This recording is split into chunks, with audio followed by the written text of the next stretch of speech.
हाय दोस्तों, philology of English language में आपका स्वागत है। मैं हूं समद और आज इस वीडियो में हम शॉर्ट में समझेंगे पार्ट्स ऑफ स्पीच, क्योंकि उसके बाद फिर हमें एक एक जो वर्ड का टाइप है उसको डिटेल में भी जानना है, लेकिन इस वीडियो में हम शॉर्ट में समझेंगे। ठीक है, तो सबसे पहले हम समझते हैं पार्ट ऑफ स्पीच क्या होता है। पार्ट्स ऑफ स्पीच, इसको हम हिंदी में कहते हैं शब्दों के भेद। तो है कुछ नहीं, शब्दों को उनके उपयोग के आधार पे या वाक्य में उनके प्रयोग के आधार पे हम बांट सकते हैं, जिसको हम बोलते हैं पार्ट्स ऑफ स्पीच या शब्दों के भेद। अब एक वाक्य में शब्द जो है वो अलग अलग प्रकार से उपयोग किए जाते हैं। ठीक है, उसी आधार पर हमने शब्दों को बांट दिया है। तो कितने भागों में बांटा है? 8 भागों में। 1, 2, 3, 4, 5, 6, 7, 8। ठीक है, अब हम एक एक करके समझते हैं कौन से 8 प्रकार हैं शब्दों के। सबसे पहले आते हैं नाउन। आप ऐसे समझो, इंग्लिश भाषा में लाखों शब्द हैं, लेकिन उनमें से अधिकतर शब्द जो हैं वो किसी व्यक्ति का नाम है या किसी जगह का नाम है, किसी वस्तु का नाम है। तो वे सारे शब्द जो किसी चीज का नाम है उनको हम कहते हैं नाउन, और इसको हिंदी में कहा जाता है संज्ञा। ठीक है, बहुत सिंपल सी चीज है। दुनिया के वे सारे शब्द जो किसी चीज का नाम होंगे उसको हम नाउन कहेंगे। नाउन की जगह पर जो शब्द उपयोग किए जा सकते हैं वो कहलाते हैं प्रोनाउन। इनको हम हिंदी में कहते हैं सर्वनाम। क्या कहते हैं? सर्वनाम।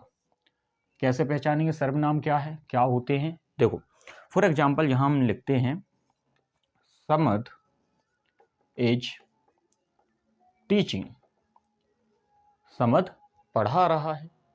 अब यहां पे समद की जगह पे हम लिख सकते हैं आई एम टीचिंग। समद हमारा नाम, तो हम समद की जगह पे क्या लिख सकते हैं? I am teaching. तो यहाँ पे ये जो समद था ये क्या था? नाउन था। और नाउन की जगह पर हमने जिस शब्द का उपयोग किया वो क्या होगा? प्रोनाउन होगा। तो नाउन मतलब दुनिया के सारे शब्द जो किसी चीज का नाम होंगे, और नाउन की जगह पर उपयोग किए जाने वाले शब्द क्या होंगे? प्रोनाउन होंगे, सर्वनाम होंगे।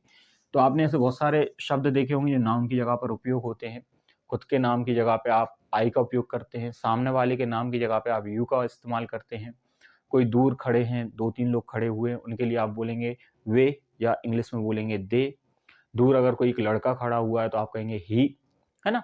तो आप क्या करते हैं, नाम की जगह पर जिन शब्दों का उपयोग करते हैं उनको हम क्या बोलते हैं? प्रोनाउन बोलते हैं। ठीक है, जिनको हिंदी में हम सर्वनाम कहते हैं। तीसरा होता है एडजेक्टिव। एडजेक्टिव एडजेक्टिव क्या होते हैं भैया? तो नाउन और प्रोनाउन की विशेषता बताने वाले जो शब्द होते हैं उनको हम एडजेक्टिव या विशेषण कहते हैं। जैसे मान के चलिए हमने कहीं पे लिखा ब्लैक हॉर्स, तो यहाँ पे हॉर्स क्या है? हॉर्स एक नाउन है, और हॉर्स की विशेषता क्या है? कि वो काला है। तो भाई यहाँ पे जो ब्लैक है वो क्या कर रहा है? इस हॉर्स की विशेषता बता रहा है। तो ये जो ब्लैक है ये क्या हो जाएगा? ये एक एडजेक्टिव हो जाएगा, और हॉर्स क्या होगा? हॉर्स एक नाउन होगा। तो जो नाउन की विशेषता बताए उसको हम क्या कहते हैं? उसको हम कहते हैं एडजेक्टिव।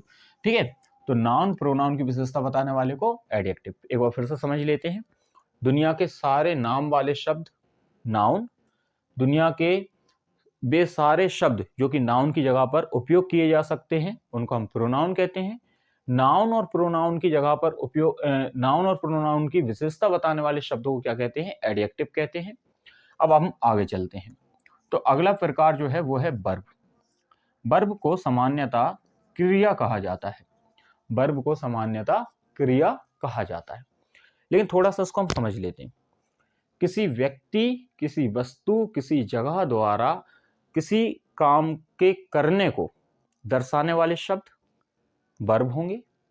किसी व्यक्ति, किसी वस्तु, किसी जगह के होने को दर्शाने वाले शब्द भी वर्ब होंगे। अब इसके आगे हम चलते हैं, तो वो होगा अगला वर्ड अपना एडवर्ब। एडवर्ब कैसे शब्द होते हैं?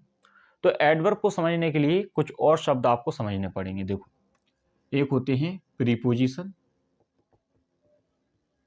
एक होते हैं कंजंक्शन, एक होते हैं इंटरजेक्शन। अभी हमने क्या किया? हमने सभी प्रकार के शब्दों को लिख दिया। सिर्फ इस एक शब्द को समझने के लिए कि एडवर्ब का मतलब क्या होता है। तो देखो आप, नाउन प्रोनाउन की विशेषता बताने वाले शब्दों को कहा जाता है एडजेक्टिव, ठीक है। लेकिन वर्ब, एडवर्ब, प्रीपोजिशन, कंजंक्शन और दूसरे एडजेक्टिव की विशेषता बताने वाले शब्दों को कहा जाता है एडवर्ब। तो ओवरऑल हम ये कह सकते हैं एडवर्ब किसकी विशेषता बताते हैं, एडजेक्टिव के, वर्ब के, एडवर्ब के, प्रीपोजिशन के, कंजंक्शन के। इन सभी प्रकार के शब्दों की विशेषता बताने वाले शब्दों को कहा जाता है एडवर्ब, ठीक है।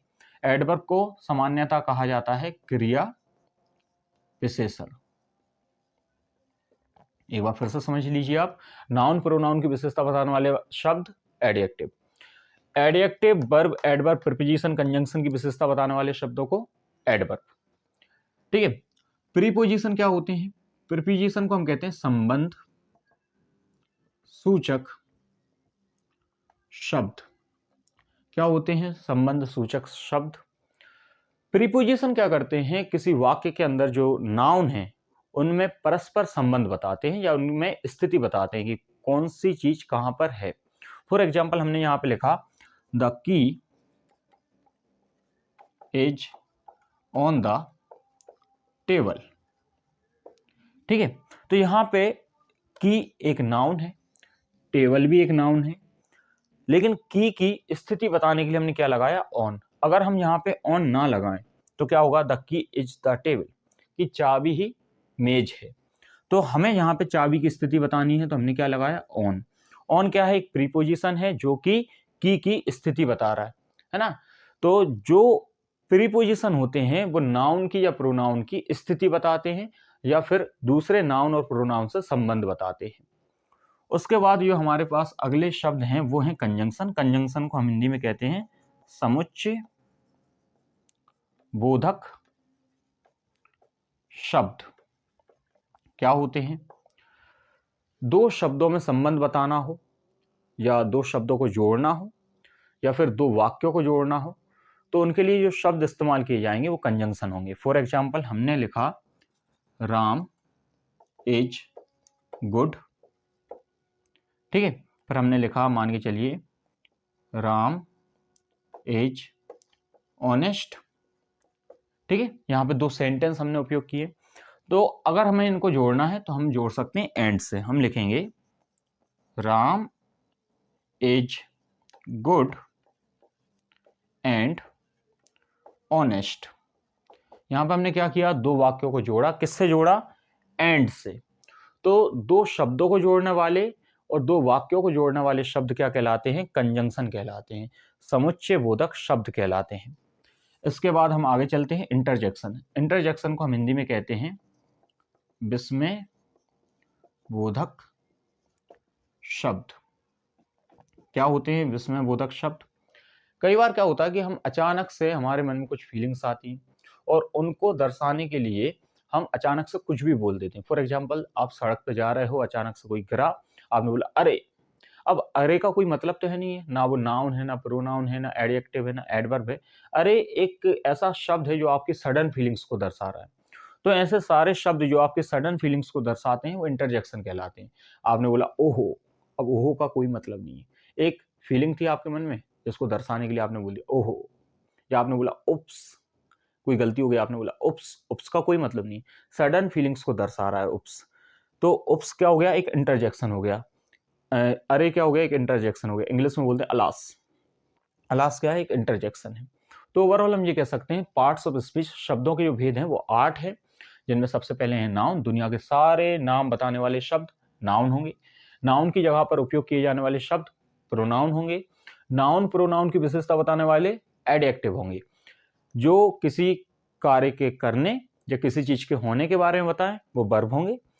इसके अलावा एडजेक्टिव, वर्ब, दूसरे एडवर्ब, प्रीपोजिशन, कंजंक्शन की विशेषता बताने वाले एडवर्ब होंगे। प्रीपोजिशन जो होते हैं वो नाउन या प्रोनाउन की स्थिति बताते हैं और कंजंक्शन जो होते हैं वो दो शब्दों को या दो वाक्यों को जोड़ते हैं। इंटरजेक्शन जो होते हैं वो हमारी सडन फीलिंग्स को दर्शाते हैं। इस वीडियो को हम यहीं पे समाप्त करते हैं। आगे चल के हम एक एक पार्ट ऑफ स्पीच को बहुत बेहतर तरीके से और गहराई से समझेंगे।